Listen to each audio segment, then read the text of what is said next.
नमस्कार दोस्तों, आपका स्वागत है हमारे YouTube चैनल माइंडेड सत्या में। दोस्तों, जैसा कि आप जानते ही होंगे, इन दिनों पूरे देश में अयोध्या में बने श्री राम मंदिर की चर्चा जोरों शोरों पर है। हाल ही में अयोध्या के राम मंदिर में राम लल्ला जी की प्राण प्रतिष्ठा का समारोह संपन्न हुआ है, जिसे बड़े ही धूमधाम से आयोजित किया गया था। लेकिन दोस्तों, अयोध्या के इतिहास की 7 बातें ऐसी हैं जो बहुत ही कम लोग जानते होंगे। वीडियो शुरू करने से पहले अगर आप भी रामलला के सच्चे भक्त हैं तो कमेंट बॉक्स में जय श्री राम जरूर लिखिएगा। तो चलिए जानते हैं, वीडियो के अंत तक बने रहें। नंबर 1, अयोध्या का अर्थ क्या है? अथर्ववेद में अयोध्या का अर्थ ईश्वर का नगर बताया गया है।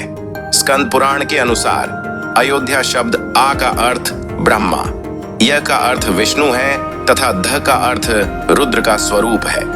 अगर सरल भाषा में कहें तो अयोध्या नाम का अर्थ वह जगह है जहां भगवान श्री राम का जन्म होता है। अयोध्या को साकेत के नाम से भी जाना जाता है। तीर्थंकरों में से 22 इक्ष्वाकु वंश थे। इसी वंश में भगवान राम का जन्म हुआ था। साथ ही सर्वप्रथम तीर्थंकर आदिनाथ ऋषभदेव जी का जन्म स्थान भी अयोध्या ही है। नंबर 2, अयोध्या में कुल कितने प्रमुख घाट हैं? अयोध्या को भगवान श्री राम का जन्म स्थान माना गया है, जो सरयू नदी के तट पर बसा हुआ है। अयोध्या को मंदिर और घाटों की प्रसिद्ध नगरी के रूप में भी जाना जाता है। अयोध्या में सरयू नदी के किनारे कुल 14 प्रमुख घाट हैं, जिसमें इनमें राम घाट, लक्ष्मण घाट, नया घर, कैकेयी घाट, गुप्त द्वार घाट, कौशल्या घाट और पाप मोचन घाट, सरयू घाट विशेष प्रसिद्ध हैं। साथ ही अयोध्या के घाटों को मोक्षदायिनी भी कहा जाता है। यहाँ प्राण जाने पर मोक्ष की प्राप्ति होती है।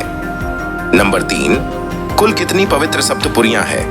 दोस्तों, हमारी कुल 7 सप्तपुरियां हैं, जिसमें से पहले नंबर पर अयोध्या, दूसरे नंबर पर मथुरा, तीसरे नंबर पर हरिद्वार, चौथे नंबर पर काशी, 5वें नंबर पर कांची, 6ठे नंबर पर उज्जैनी और 7वें नंबर पर द्वारका है, जिसमें से प्रथम सप्तपुरी में अयोध्या की गणना सबसे पहले स्थान पर की गई है।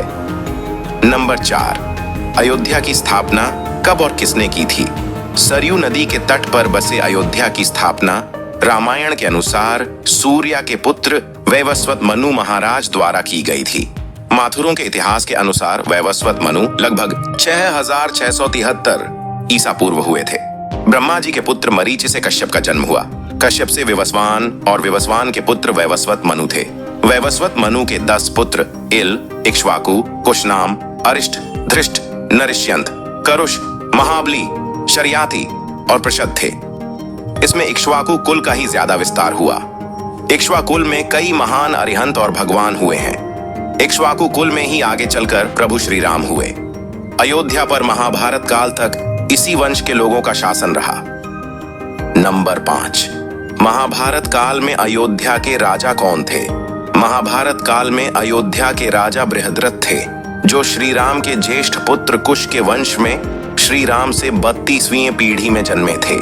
ये कौशल साम्राज्य के सबसे प्रतापी सम्राटों में से एक माने जाते हैं, जो कि अभिमन्यु के हाथों युद्ध में मारे गए। महाभारत के युद्ध के बाद अयोध्या अस्त व्यस्त हो गई। नंबर 6, अयोध्या में मुगल राज्य की स्थापना कब हुई? 1526 ईसा पूर्व में बाबर ने अयोध्या में मुगल राज्य की स्थापना की। उसके सेनापति ने 1528 में यहां आक्रमण करके मस्जिद का निर्माण करवाया। अकबर ने 1580 ईसा पूर्व में अपने साम्राज्य को 12 सूबों में बांटा। तब उसने अयोध्या को अपनी राजधानी बनाया। 1992 में मंदिर मस्जिद विवाद के चलते राम जन्मभूमि आंदोलन के दौरान ढा दी गई। नंबर 7, भगवान गौतम बुद्ध ने अयोध्या में कितने वर्षों तक निवास किया? बौद्ध मान्यताओं के अनुसार भगवान बुद्ध ने अयोध्या में 16 वर्षों तक निवास किया था। इसलिए बौद्ध धर्म के लोगों के लिए अयोध्या का बहुत महत्व है।